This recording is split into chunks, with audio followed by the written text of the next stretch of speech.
I won't bore you with the story of how I met and attracted my wife, Marcy. I'll just say that we met in high school, fell madly in love, and got married as soon as I got a job. We have been married for 18 years and have a 17-year-old daughter, Jessica. Do the math for yourself. 2 years later, we had twin sons, Brian and Baxter. Life was good and I wasn't complaining, but I was the only one. It seems like it's been a long time since Marcy has been happy. Today, I was fortunate enough to learn about all of this. I worked for a small manufacturing company as the sole electronic data processing manager. I held that position for 10 years. I had bigger plans, however, and every evening and most weekends I worked with my best friend Elton to develop a computer server system that would provide instant communication over long distances.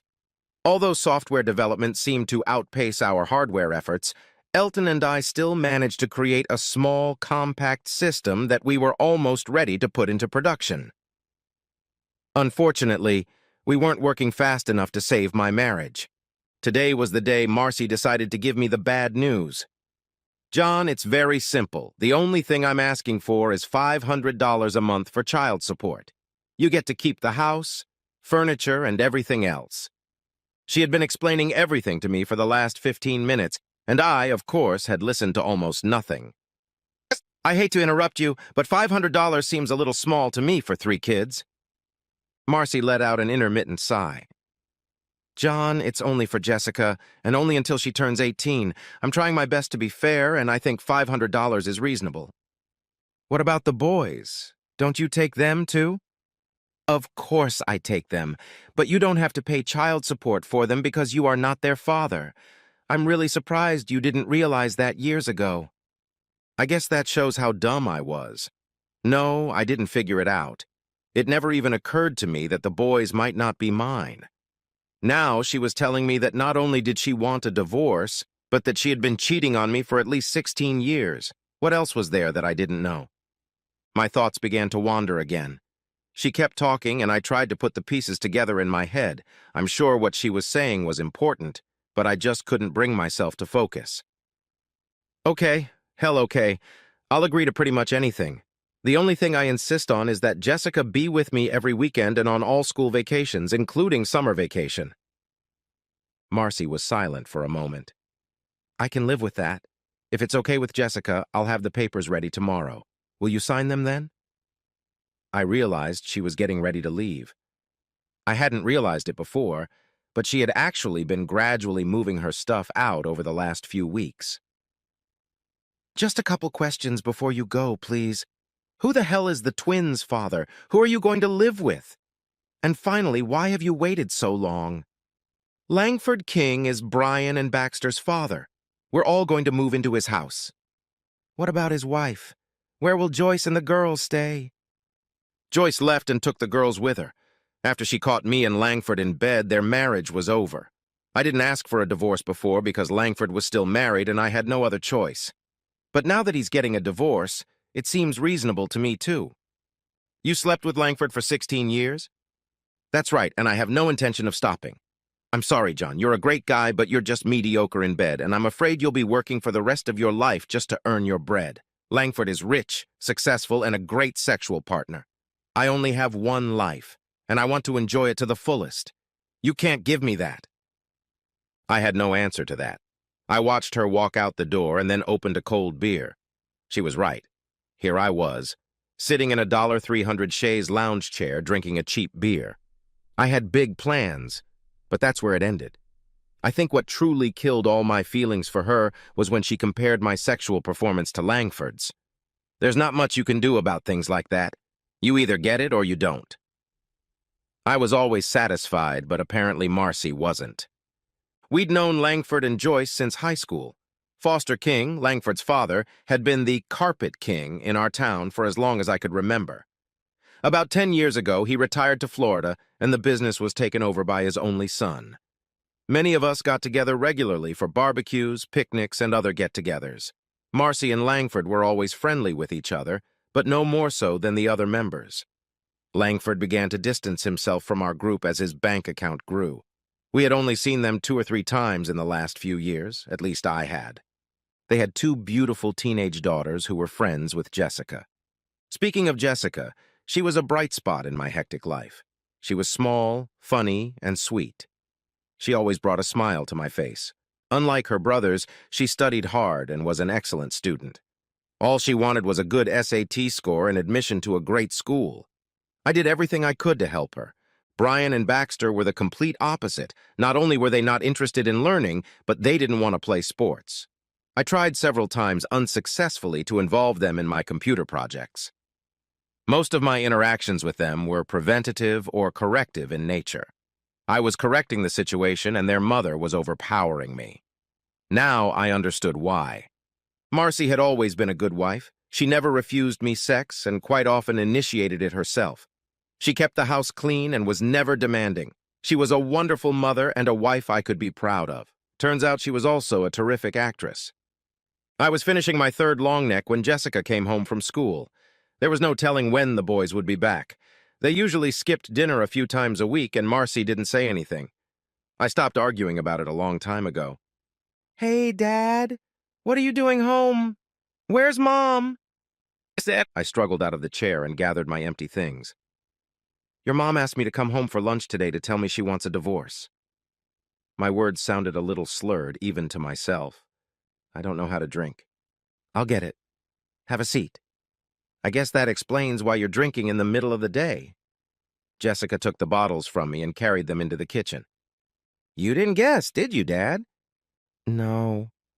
I watched her take off her shoes and sink to the floor. What's going to happen now? "You and the boys will go to live with your mother at the Langford King house, the mansion on the hill. Your mother always wanted to be rich, apparently." "It's not a mansion. It's just a big old house his father built years ago." For a few moments, we sat in silence. "You know I'm not your brother's father?" "Yes. Brian and Baxter joke about it a lot. My mom must have told them years ago. Every time you bug them about something, they take it and then go off somewhere and laugh." "Well, I guess that explains a lot, doesn't it? How did you know all this?" "I've known for years, but I didn't want to say anything. You seemed happy, and I didn't want to rock the boat. A couple weeks ago, Elizabeth and Carla told me they were moving to Lancaster. Their mother caught Mom and Mr. King in the same bed. I figured something was about to happen." "You might have mentioned it." "I don't think so." There was silence again. "I'd rather stay here with you. You're going to need someone to help around the house." "That's not going to happen. The court won't allow it." However, I was able to find a compromise. "And how will that work?" "You'll stay here every weekend and all school vacations, including summers." "I can arrange that.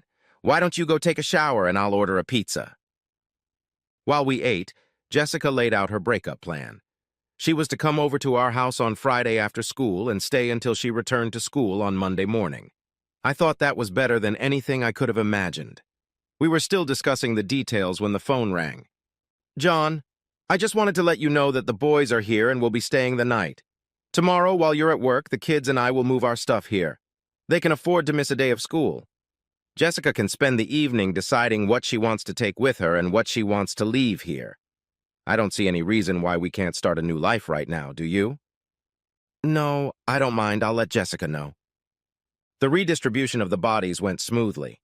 I found myself alone in the house, and truth be told, I was somewhat relieved. I was having a hard time concentrating on my work because I kept trying to figure out where I had gone wrong. The fact that I was constantly berating myself for being completely in the dark about my wife's relationship with a close friend didn't make things any better. Elton and his wife Beth offered me a shoulder to cry on, and I readily accepted. The obvious answer was booze, but I decided against it. Instead, I began devoting even more time to the server project.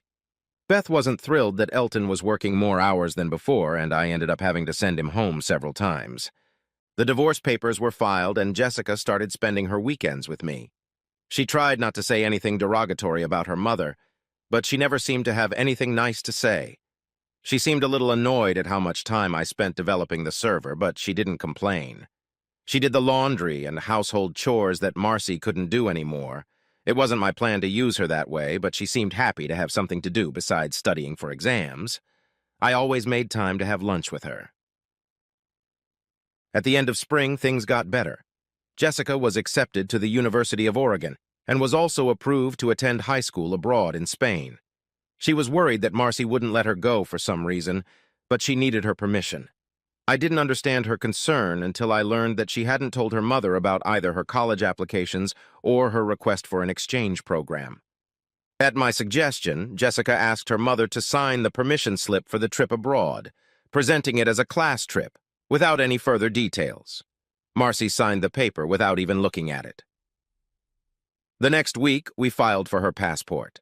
My divorce was final. Langford was still fighting with Joyce about his. Joyce wanted blood. Marcy had transferred all rights to the house to me, but I didn't know what I was going to do with it yet.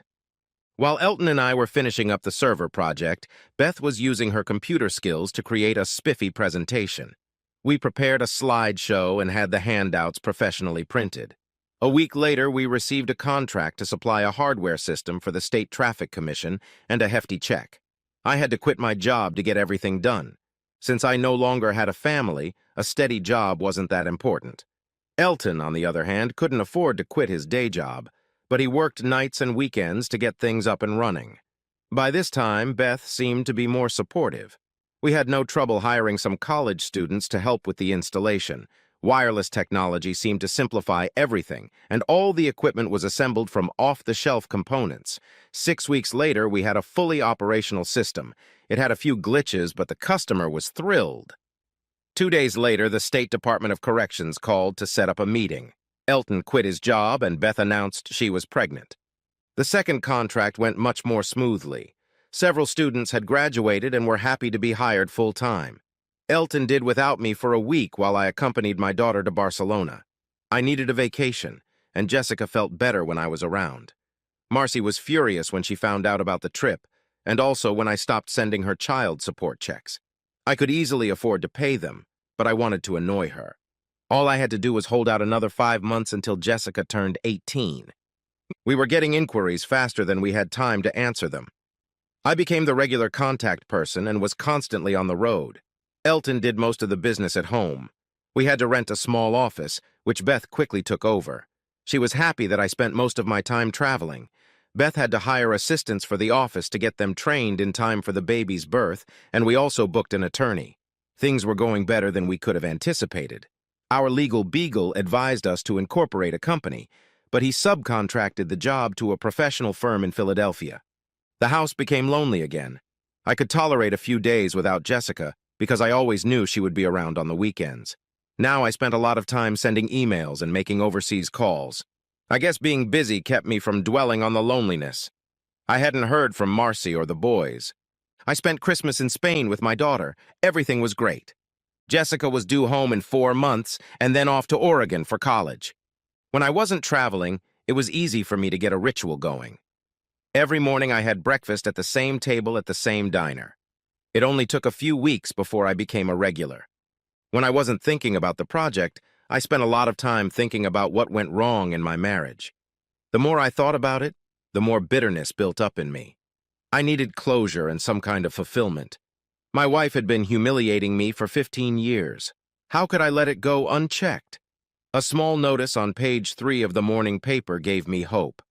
Philip Hughes was suing King Carpets for wrongful termination. It turned out that Philip had been the general manager at King Carpets for over a decade. He worked for Foster King before he retired and stayed on. By all accounts, Foster King was an honest man and ran an honest business. Langford, on the other hand, conducted business somewhat differently. Philip refused to put up with the shoddy workmanship and shoddy products that Langford was prone to. When he complained, Langford fired him. It was a weak lawsuit and had only a slim chance of winning. I decided I wanted to meet Mr. Hughes. My bank account was bigger than ever. Jessica had gotten a job at the college, and I had already paid my first year's tuition. Everything was working out just fine. I hadn't heard from Marcy in months. She had no idea how well the new business was going and didn't even know it existed. It only took me 10 minutes to convince Philip Hughes to drop his lawsuit against Langford King. He had wanted to start his own rug business for years, but he had no money or backing. Elton was more than willing to contribute half the amount. Both he and Beth thought it would be a good investment. Other than King Carpets, the only competitors would be the 2 large home improvement stores in the area. Philip was confident that with the right customer service and pricing, he could stand up to them. Elton and I liked Hughes, and we let him operate on his own, with our financial blessing. 6 months later, Empire Carpet Company was fully operational and turning a profit. During that same time, Elton and I expanded the company to a sixth state. Our server system proved to be a perfect fit for most government businesses with multiple offices. We never had to advertise. The business grew on its own, and in a short period of time, we were completely absorbed. It was hard to tell if we were happy or frustrated. The best part of the whole experience was the monthly checks that just came and came. Brian and Baxter were arrested for selling drugs. Most of the transactions took place at their high school. It took our attorney over half a day to convince the authorities that I was no longer responsible for their actions. By the end of the day, paperwork was filed, releasing me from all parental responsibilities for both of them. In the evening of that day, I received a call from Marcy, reprimanding me for my actions. I hung up and disconnected the phone. They would turn 18 in a few months, and they would be in charge of their own lives. I'd raised them, but I'd never loved those suckers. After we received 2 inquiries from the great state of California, Serpentine Enterprises of Palo Alto made a formal offer to buy out our small business. We had been in business for a little over 2 years, and they offered us $60 million in cash plus some stock options in the enterprise. We readily agreed to the deal. Elton agreed to stay with the company at a ridiculous salary, but had to move to San Francisco. Beth said she would divorce him if he didn't agree. 3 of our young engineers became millionaires overnight before they reached the age of 25. I decided to retire. The realtor was just installing a "for sale" sign in the front yard when a van pulled up to the driveway. It was one of those custom-made ones with a special wheelchair ramp attached to the side. I watched from the porch as a pretty Latina woman walked up to the driver's door and engaged the ramp mechanism. It was obvious she had done this hundreds of times before. Less than a minute later, an elderly man, whom I recognized immediately as Foster King, was already rolling a motorized cart down the sidewalk. The porch steps prevented him from driving any farther, so I walked over to greet him. "Do you know who I am, young man?" I was flattered to be addressed as a young man. Perhaps this was his way of catching me off guard. "Of course, I recognized you from the television commercials. You've really aged." My cheekiness caused me to smirk slightly. The grim expression with which he approached me seemed to fade at my obviously childish comment about his age. He rocked the cart for a moment before surprising me again. "I need a beer. Do you have cold beer? In a bottle, not one of those damn cans." "There are a few bottles of Foster's in the fridge. Do you want to come in? Or should I bring them over here?" "Just relax. Maya can bring them over. Have a seat. We need to talk." Maya walked around me as I sat on the porch steps. I had to admit the old man had my attention, but so did Maya. She was wearing a white blouse and black pants. The pants weren't particularly tight, but tight enough to show off a nice ass. She couldn't be called small, but she was a good shape. "Easy, boy. She'll be right back." Foster King noticed me looking at his friend and took the opportunity to throw in a barb. "I'm sorry, I don't mean to offend, but she's quite attractive." "Why the hell do you think I hired her?" "Hopefully to seduce me." "Dream on, young man. She's more of a woman you can handle." We both laughed when Maya returned with long necks. She gave us both a merry look when we stopped abruptly. "You didn't come here to drink my beer, Mr. King. What can I do for you?" Maya half sat, half stood, putting one foot on the porch railing. He caught my gaze again and hummed. "You're giving me a lot of trouble, Mr. Terrell. A good percentage of my retirement income comes from the profits my business generates. That income has been steadily declining lately, and I've discovered that you may be the cause. I'd like to give you a chance to explain yourself before I order you killed. Now, Foster, please behave yourself.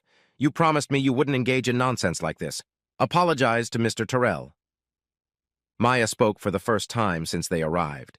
I expected her to have some sort of accent, but she spoke perfect English. "Damn it! She won't let me have any fun." Foster finished what was left in the bottle in one gulp. "I'm sorry, John. I was just trying to get your attention. I promise you won't have any fun." He said the last sentence in a fake Italian accent and then smiled slightly. "Who were you talking to before you came to me?" I had dinner last night with my son and that scraggly girl he's sleeping with. He claims all the trouble is because of you. It was hard to get any facts out of him because he kept saying you were trying to get revenge for something. Eventually, I got sick of him and left early. I didn't even get to see my granddaughters. I was hoping you could provide me with facts, not bullshit. Before I could say anything, Maya pulled away from the rail and whispered something in Foster's ear. Oh, shit! He slapped his hand on the handle of the cart. That explains it. Why the hell didn't you tell me that last night, Maya? Sometimes I wonder what I'm paying you for. You're paying me because I'm the only one who will put up with you. Mr. Terrell, I didn't realize that the woman left with my son was your ex-wife. I apologize for calling her vile. Frankly, I don't understand why you resent my son for taking her. It seems to me you should be thanking him. I take it you didn't like her? Not particularly. She pouted a little when I asked Langford where my granddaughters were. Joyce and the girls are staying with her parents in Lancaster. You know Joyce? Very well. I consider her a good friend. I can't say the same about your son. Well, that's all very interesting, but I still have to get on with the business I came here for. Mr. King, have you spoken to Philip Hughes yet? No, why should I? Can he be trusted? If so, don't you think he can give you better answers? Foster sat in silence, pondering. Can I have another beer? No. She didn't argue or hesitate. It seemed Maya was responsible for his well-being, if not more. I'm leaving now. Tomorrow I'll talk to Philip and visit my granddaughters. Foster King was a determined man. He steered the cart toward the driveway before Maya could get up. She smiled at me as she rushed to catch up. I was hoping to see her again. Suddenly, I thought about how long it had been since I'd had sex. Maya pulled Foster into the van as deftly as she pulled him out of there. Before the door closed, he looked at me. Don't leave town, John Terrell. We still have business to attend to. I found the visit enlightening. After taking another swig of beer, I took a long, cold shower. I guess Maya had gotten to me. She was probably already married or with some young guy, but I could still dream. In the evening, my ex-wife paid me an unexpected visit. John, what the hell are you doing? Langford said you were behind that Empire Cove fiasco. I told him it was a mistake, but he insists you're trying to drive him out of business. Marcy, King Carpet Company has been in this town since we were kids. I don't know anything about the carpet business, so what makes you think I had anything to do with it? Don't play dumb, John. I know you better than that. You and Elton own the building where the new store is, and your names are on all the forms and papers that were required to open the business. Langford has friends who had no trouble figuring that out. Philip Hughes is just a front. You are right, of course. I could never fool you, could I? So, what are you going to do? Are you going to stop it? Hell no. Elton and I have too much money invested in this to just walk away. If you pay attention, I think things could get even worse in the next few days. What else are you going to do? Could it get any worse than it is? I'm not sure. In fact, I could be wrong. Forget what I said. Of course, the seed had been laid. Now there was no way she could forget it. It was obvious that my wife was disgusted with me. She walked to the door and turned to leave. The way you treated Brian and Baxter after their arrest was horrible. You raised those boys and you should have shown them a lot more compassion than you did. I expected more from you. I'm just curious, Marcy. When did you tell the boys I wasn't their father? Does it matter? I think so. About 3 years ago, they happened to run into me and Langford, who were having coffee in a little store on Bleecker Street. A confrontation ensued and things took a nasty turn. I decided that now would be a good time to tell them the truth. They actually took it better than I expected. Good. That explains a lot. I smiled broadly at my ex-wife. By the way, I'm going to Jessica's tomorrow. Do you want me to say hi to you? No need. She's made it clear that I've failed as a wife and mother as far as she's concerned. I'll take care of my boys and you can spoil your precious daughter all you want. She slammed the door and left. I spent the next week with Jessica. She took as much time off from school as she could and showed me all of her favorite places within a 100-mile radius. I wasn't surprised when she told me she wanted to stay in the area after graduation. I missed her, but was proud that she was doing well. There were a few surprises waiting for me when I returned home. Foster King was a very busy man. I had no idea why he was chained to that motorized cart or if he really needed it. Apparently, his money and influence in the neighborhood meant a lot. In one fell swoop, Joyce King assembled a new team of some of the most experienced lawyers in the state. By the end of the week, she was back in her old house, and Langford and Marcy were living out of suitcases in a motel. I had no idea where the boys were. All I knew for sure was that they had been kicked out of school and were awaiting some kind of trial or hearing. I wasn't too worried about that. Joyce had sent all of Langford and Marcy's clothes and other belongings to a storage unit. My plans to use Philip Hughes to put the King Carpet Company out of business came to an abrupt halt. It turned out that Langford never owned the company. Foster had kept it in his own name and also retained control of the entire operation, although he hadn't used it for the past several years. Philip left several calls on my answering machine, insisting that we needed to talk. I had no way of knowing that Philip Hughes and Joyce King were friends. I didn't know how good friends they were, but they were close enough to trust each other. Foster King fired his son and got a court order to keep him out of the business and everything associated with it, including the company car. He also appointed Joyce as the new manager. Since she had no experience in business, her only option was to turn to Philip for help. Philip was torn between his loyalty to Elton and me and his desire to help Joyce. He desperately wanted to make everyone happy and sought my advice. Elton was 3,000 miles away. My realtor had 2 offers on the house waiting for my consideration. One of them involved owning the house for 30 days, and I accepted it. Jessica was gone, Elton and Beth were gone, and I had no reason to stay in the neighborhood. The realtor was just hanging the sold sign on the house when Marcy pulled up. She stood in the driveway and looked at the word sold for a long time, then walked up to the house. Is this a done deal, or do they need to get financing or loan approval? It's a done deal. They had the cash and they wanted it now. I'll be out of here by the end of the week.